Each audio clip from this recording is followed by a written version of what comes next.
मार्गदर्शन करावे अशी विनंती माननीय आमदार अशोकजी उईके साहेब आदिवासी विकास मंत्री.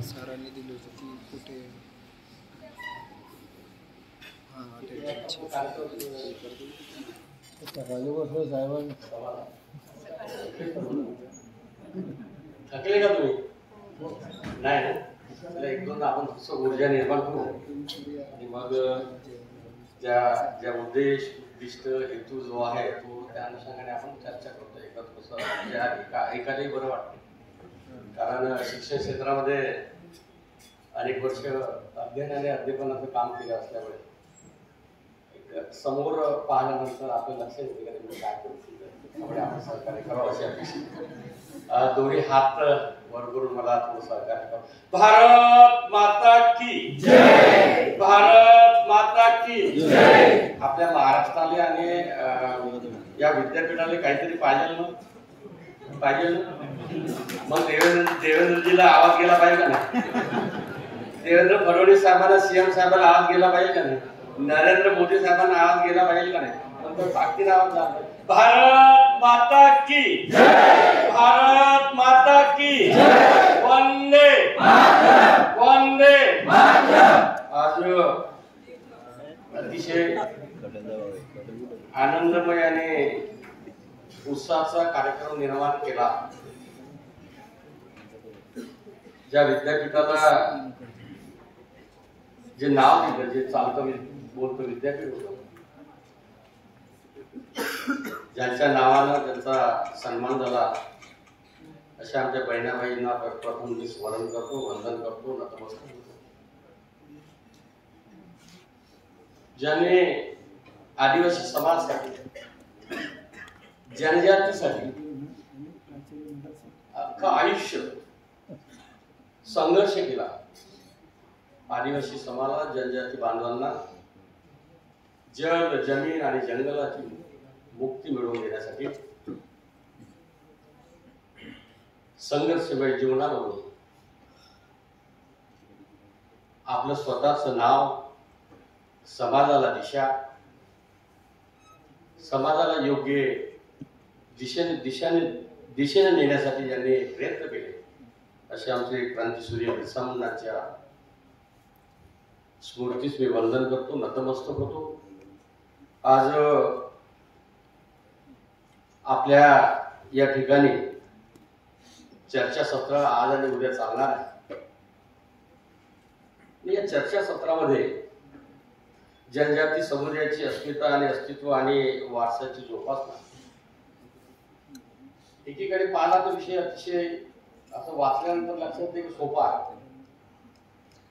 थोडं संशोधनात पाहिलं तर थोडंसं कठीण वाटतं, आणि संशोधन दृष्टिकोन ठेवला तर कठीण वाटतंय. अशा प्रकारचा अतिशय चांगला विषय तुम्ही या विद्यापीठाच्या माध्यमातून घेतला, आणि या चर्चासत्र असो, संशोधनाबद्दल तर अतिशय चिंतन, आत्मचिंतन, आत्मपरीक्षण आणि जातीवेळी चिंता करण्याचा जो मार्ग आहे, 2 दिवसाच्या कार्यक्रमामध्ये, चर्चासत्रामध्ये, सेमिनारमध्ये निश्चितच या चर्चासत्राच्या माध्यमातून युवकांना निश्चित प्रेरणा मिळेल, चिंतन करण्याची मानसिकता निर्माण होईल, संशोधन करण्याची मानसिकता होईल. काल काय होतं, आज काय, उद्या कशाची गरज आहे, ज्या शास्त्रज्ञांनी, संशोधकांनी या ठिकाणी मार्गदर्शन केलं, तो सुद्धा प्रभाव तुमच्यावर पडलेला आहे. आणि त्यामुळे मनापासून कौतुक आणि अभिनंदन आपण केलं गेलं पाहिजे. आजच्या कार्यक्रमाच्या निमित्तानं व्यासपीठावर उपस्थित असलेले कुलगुरूचं महत्व काय असते, कोण असतो, याचं मला 1991 पासून आता किती वर्ष झाले, 32-33 वर्ष झाले. शिक्षण क्षेत्रामध्ये अध्ययन आणि अध्यापन करण्यासोबतच राजकीय सहभाग घेतेवेळी ज्या पदाला दर्जा आहे, मान आहे, सन्मान आहे, या विद्यापीठाचे कुलगुरू आदरणीय डॉक्टर विजयजी माहेश्वरीजी त्यांच्यासाठी सर्वांनी एकदा टाळ्या वाजवून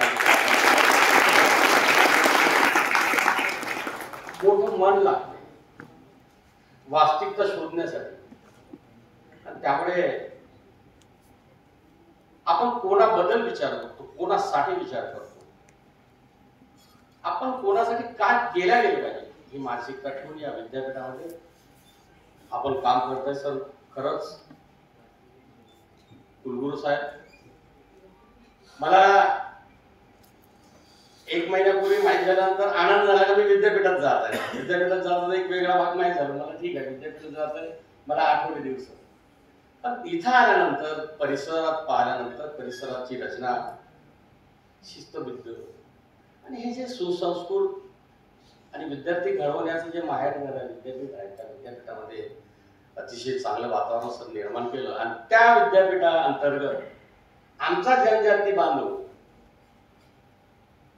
वनवासी कल्याण आश्रमाच्या माध्यमातून आम्ही संशोधन करत आहोत. अनेक त्या विद्यार्थ्यांना मुख्य प्रवाहामध्ये आणण्यासाठी काम करत असलेले आमच्या विविध संघटनेच्या माध्यमातून विद्यापीठामध्ये होणारा कार्यक्रम आणि विद्यापीठामध्ये होणाऱ्या आदिवासी बालकांसाठी विद्यार्थ्यांसाठी जो कार्यक्रम होत आहे त्या कार्यक्रमामध्ये सहभागी असलेले आमचे कुलगुरू, उपकुलगुरू, प्रकुलगुरू इंग्रजी, विचारवंत वैभवजी सुरुंगेजी आणि व्यवस्थापन परिषदेचे नन्नावरेजी, नितीन झारतेजी, सोनवरीताई, किशोर पवारजी आणि पगारीजी, आमचे बंधू समोर बसलेले किशोर भाऊ आणि ज्यांचं आता नाव घेतलं जात नाही घेऊ नये सार्वजनिक ठिकाणी असे आमचे सर्व मार्गदर्शक आणि प्रामुख्याने उपस्थित असलेले विद्यापीठाअंतर्गत व्यवस्थापन मॅनेजमेंट काउन्सिलचे सर्व सदस्य, अकॅडमिक कॉलेजचे सर्व परिषदेचे सदस्य, सिनेट सदस्य आणि प्रत्यक्ष अप्रत्यक्ष हे चर्चासत्र यशस्वी होण्यासाठी ज्यांनी सहकार्य केलं असे सर्व आणि पर्टिक्युलरली ज्या राज्यातून आलेले सर्व आमचे जे विद्यार्थी विद्यार्थ्यांचं मनापासून कौतुक करतो, त्यांचं अभिनंदन करतो, त्यांचं स्वागत करतो. विद्यार्थ्यांसाठी आज अतिशय महत्वाचा विषय आहे. देशाचे पंतप्रधान नरेंद्र मोदी यांच्या कल्पनेतून ज्या भगवान बिरसा मुंडाने जनजाती परिवारासाठी जे काम केलं त्यांच्या कामाची दखल घेऊन मित्रो 15 नोव्हेंबरला त्यांचा